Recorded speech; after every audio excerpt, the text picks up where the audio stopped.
used drugs for about 10 years. I started in the 9th grade. Started drinking and smoking weed when I was about 13, about 7th grade. In the 7th grade, I took my first drink. My addiction just took me everywhere. I mean, at a very early age, I can remember selling crack cocaine. I didn't do it to make money. I didn't care about making. All I want to do was get high.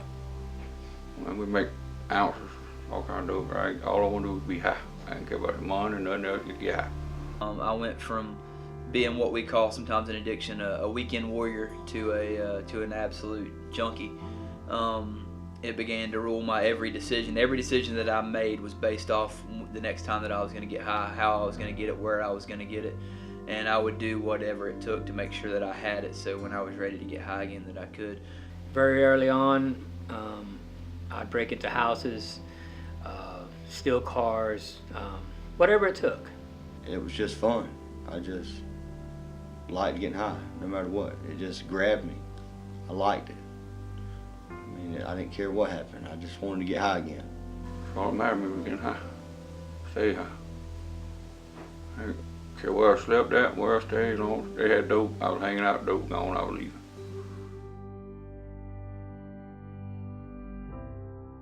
It affects all walks of life. Okay, a businessman, he could lose his entire business, entire savings, entire livelihood, his family. So it can affect from the most popular person in the community right down to the person that nobody else knows. So I mean, there's no way to actually just sit back and say it's going to affect everybody the same, but they could be well-to-do today and have nothing tomorrow related to the drugs. I passed out one morning. I was in the bathroom at a house and I was shooting myself up. And then it was dark when I was doing this, and then I just woke up with a needle in my arm, and it was daylight outside. I don't know what happened. There was nobody in that bathroom with me, but obviously I'd overdosed. I mean, I could have died right there, but something kept me alive. It almost cost me everything. I mean, it cost me my family. It cost me a close relationship with my girls. Financially, I couldn't even begin to total what it cost me. Lose their family, lose their children's love, their wife's love. Most of them get divorced. They lose the business. I know I got felonies in 3 states. I can't tell you how many. I had another DUI, and then I caught my first felony 5 years ago for entering auto. I was out of money, trying to find another fix, so I opened up a car door that was unlocked. I remember 17 being arrested and him being the crack king. That was his nickname, Crack King. So I do remember that, and him admitting to being an addict and wanting help, but he didn't get help. I had a daughter when I was 22, and she was raised by everybody but me. I remember one time when she was about 3, I got $800 on Christmas Eve to go buy her some Christmas with, and I sent her an overpass about up in Cairo and smoked crack till the money was gone. Didn't buy her nothing for Christmas. Just a guilt that he's still my brother. No matter what he's done, what his past is, I have to help him. I have other brothers, and they just thought he was a lost cause, and I never could come to that conclusion. And they wanted to help me, they just didn't know how. You know, they would ground me. You know, I couldn't do nothing, but I'd find a way to go. I went anyway, you know, and they was affected pretty heavy, especially when I went to prison. You know, I really hurt them. I rarely slept. I left my wife. I left my children. I lost my job, and I still didn't realize that I was headed towards the bottom. Everybody else had a problem but me.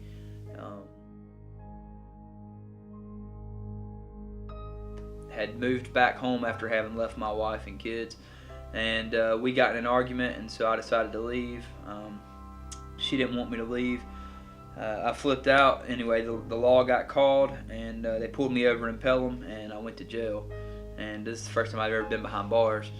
and so I was pretty scared. And I actually, the reason I drove to Pelham was to kill myself. I drove to one of my drug dealer's house. I walked up on his back doorstep, put the 38 in my mouth, and squeezed with all my might, but the trigger wouldn't pull. I was absolutely done. I wanted out, and didn't see any other way out.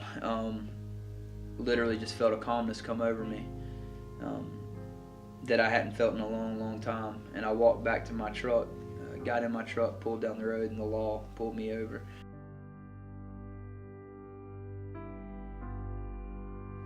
And as much as we think we can handle anything because we're young, this is something that destroys lives, takes lives. And very few get the chance to recover. It got to where probably 3 or 4 years prior to now that getting high wasn't fun no more. It was something that I had to do to live. It was something that my body had to have to get out of bed. And it was something that just wasn't fun no more. I had to have it. It gets worse. Your addiction gets darker and darker. If they've been doing meth for a couple of years and they think it's dark, wait till they get about 17 years and it's real dark. Your demons are real big in your head then. Where, you know, stuff you think about when you got growing in your head. And it ain't nowhere you want to be.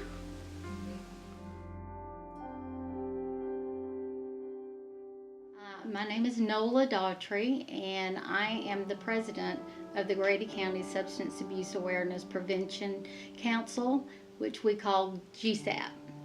There are support systems out there. There's groups, there's family.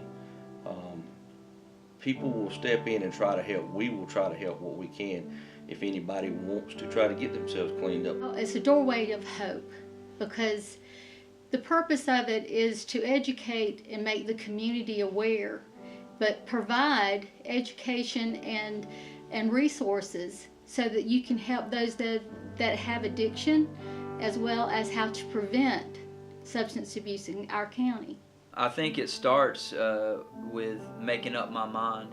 I had to make up my mind that I was done. I have to make that up in my mind up every day.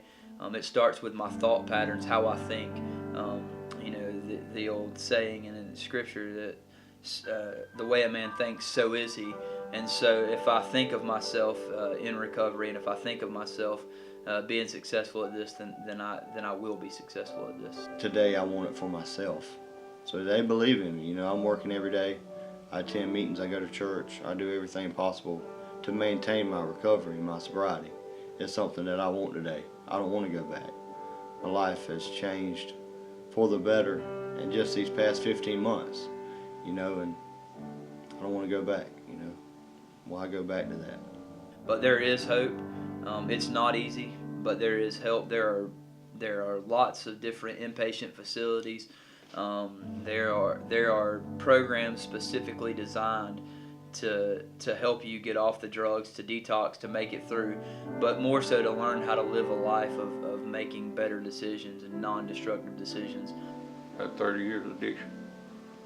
I've never, as long as I've been clean is just 10 months right now, since I was 17 years old. Was there ever a time that you ever regretted that he was your brother? Never.